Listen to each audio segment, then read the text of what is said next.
সেই ব্যক্তি শক্তিশালী নয় যে কুস্তিতে অন্যকে হারিয়ে দেয়, বরং প্রকৃত শক্তিশালী সেই যে রাগের সময় নিজেকে মানুষের মধ্যে সেই ব্যক্তি সর্বোত্তম যে মানুষের জন্য সবচেয়ে বেশি উপকারী। যে নিজ হাতের উপার্জিত খাদ্যের চেয়ে উত্তম খাদ্য আর নেই।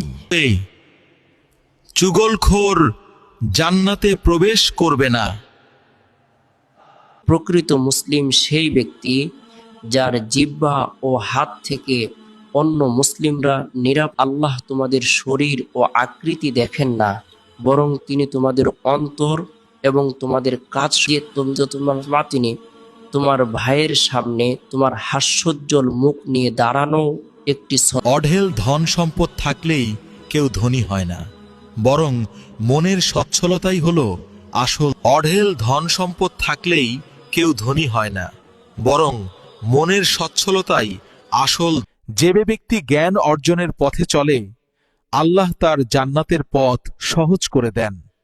সেই ব্যক্তি শক্তিশালী বা বীর নয় যে কুস্তিতে অন্যকে আছাড় দেয়, বরং প্রকৃত শক্তিশালী সেই ব্যক্তি যে রাগের সময় নিজেকে যে ব্যক্তি দুনিয়াতে অন্যের দোষ গোপন রাখবে, আল্লাহ কিয়ামতে তার দোষ গোপন রাখবে। ইমানের দিক দিয়ে সেই মুমিনই সবচেয়ে পূর্ণাঙ্গ যার চরিত্র সবচেয়ে সুন্দর। আর তোমাদের মধ্যে সেই ব্যক্তি শ্রেষ্ঠ যে তার